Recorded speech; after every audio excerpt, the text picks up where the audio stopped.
On dirait que je prends un accent marseillais, mais c'est pas grave du tout. Bonjour à tous et à toutes, je suis Aurélien, conseiller de vente à l'espace culturel sur la partie audio et la partie vidéo.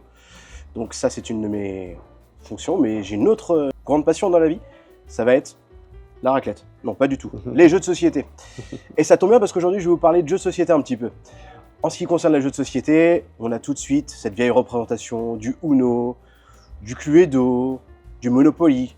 Mais aujourd'hui, c'est plus vraiment ça les jeux de société. On est très très loin des dimanches après-midi pluvieux où on se tapait un petit Scrabble après avoir regardé Walker Texas Rangers avec un bon poulet frites.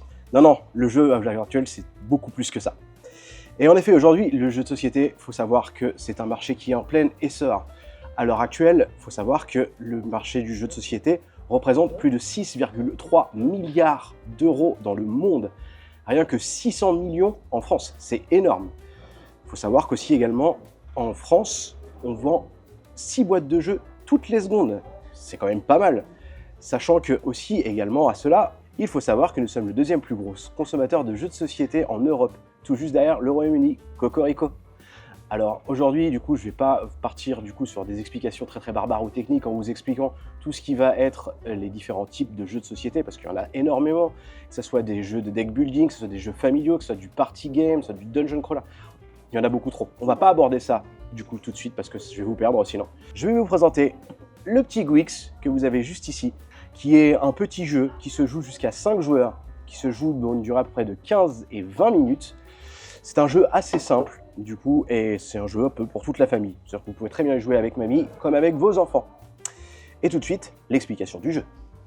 Donc, au niveau du Gwix, nous avons 5 dés qui se trouvent juste ici, 4 dés colorés, un bleu, un vert, un jaune, un rouge, et 2 dés blancs. Ces 2 dés blancs, du coup, vont nous servir, tout comme ces 4 dés bleus, à remplir les petites cases qui se trouvent juste ici, sur la feuille. La feuille, regardons-la un peu plus en détail. Du coup, nous avons 2 lignes, rouge et jaune qui vont de 2 à 12, et 2 lignes bleues et vertes qui vont de 12 à 2. Comment va se dérouler un tour? Eh bien, c'est très simple. Je vais venir jeter, dans un premier temps, mes dés. Je vais regarder, dans un premier temps, le résultat de mes 2 dés blancs, qui sont ici. En l'occurrence, j'ai fait un 8. Du coup, je peux, si je le souhaite, cocher le 8, avec le petit stylo que j'ai juste ici, sur mon papier. Sauf que le souci étant que je dois essayer de cocher le plus de cases possible. En cochant le 8 sur la case verte et bleue, je vais m'éliminer la possibilité de cocher le 9, le 10, le 11 ou le 12. Et c'est encore pire du coup si je coche le 8 jaune ou rouge, parce que je vais m'éliminer toutes les possibilités 2, 3, 4, 5, 6, 7 de la ligne du dessus. Partons du principe que cette case, je ne vais pas me servir du coup du dé blanc, parce que le dé blanc est toujours optionnel. La seconde chose à savoir du coup dans ce genre de jeu, c'est que vous pouvez associer un des 2 couleurs avec un dé blanc.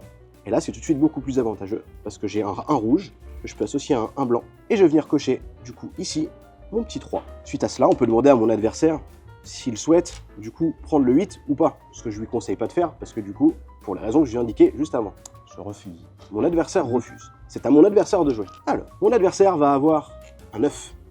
En l'occurrence, est-ce que c'est intéressant de cocher un 9, sachant que ça nous éliminerait le 10, le 11 ou le 10? À mes yeux, ça ne l'est pas vraiment. C'est pareil aussi ici, ça nous fait, on ne pourra pas cocher ces cases-là. C'est quelque chose d'optionnel. Est-ce que mon adversaire souhaite du coup prendre quand même la case ou pas? Tu me conseilles quoi? Je conseille du coup de ne pas la prendre parce que ça fait sauter 3 chiffres et ça fait beaucoup de points. Donc Du coup, je coche. j'ai besoin de rien cocher du tout pour le moment. J'associe. Tu n'associes pas du tout parce que tu ne sers pas du blanc. Par contre, tu peux associer un des blancs avec un des coloré. Et là tout de suite, c'est plus avantageux. Vas-y, je t'écoute, qu'est-ce que tu dis? Regarde, tu vas avoir le 6 blanc avec le 4 vert, ce qui fait que tu peux cocher le 10, ça te fait sauter que 2 cases. Sachant que tout ce qui a été coché, ce qui se trouve derrière la case, on ne pourra pas revenir après dessus. Donc voilà. Les tours vont s'enchaîner, suite à ça, c'est à moi de jouer. Donc voilà, on a avancé un petit peu sur la partie parce que ça va être un petit peu redondant, et là, j'en viens à un point où on va avoir une petite spécificité. Au niveau de mes dés, je viens de faire un 2 blanc. Et si je regarde du coup ma feuille à moi, en l'occurrence, j'ai la possibilité de cocher la dernière case d'une de mes lignes.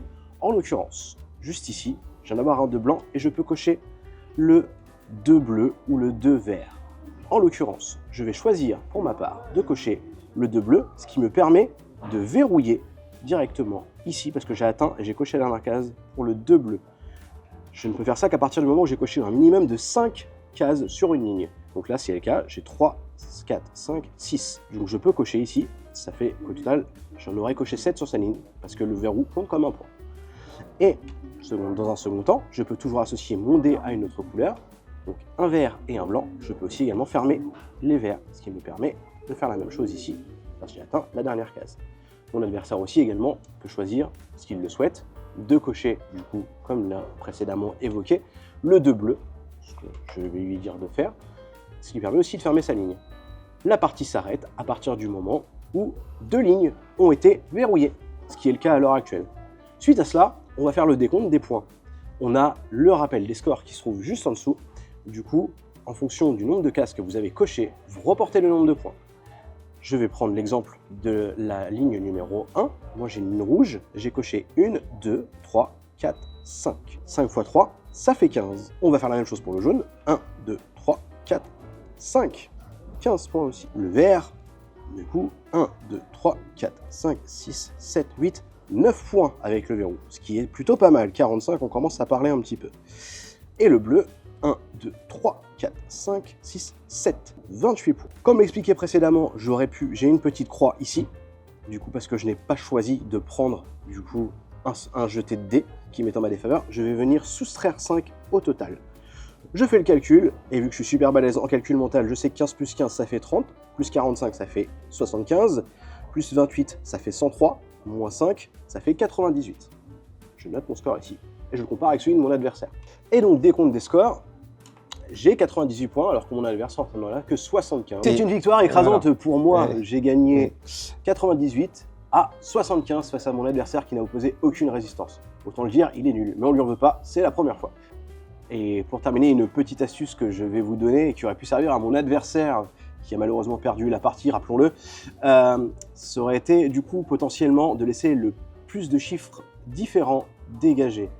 Exemple tout bête, ici j'ai un 7, ici j'aurais pu avoir un 6, ici du coup un 5 et du coup un 4. C'est tout de suite beaucoup plus facile d'arriver à cocher des chiffres différents que 4 fois le même chiffre. Ça fait que j'ai plus de chance au niveau du dé. Là tout de suite, 6, 7, 8, 9, du coup là le 8 je l'ai, je peux le cocher. Alors que si j'avais eu que des 7, j'aurais pas pu l'avoir. C'est une petite astuce comme ça que je vous donne, ça peut débloquer pas mal de parties et ça peut vous aider à vous rapprocher de la victoire. En tout cas, c'est tout pour moi, je vous remercie d'avoir pris le temps de nous regarder. C'était Gwix, un petit jeu bien sympa, et je vous dis à très vite pour de nouvelles aventures ludiques. Salut!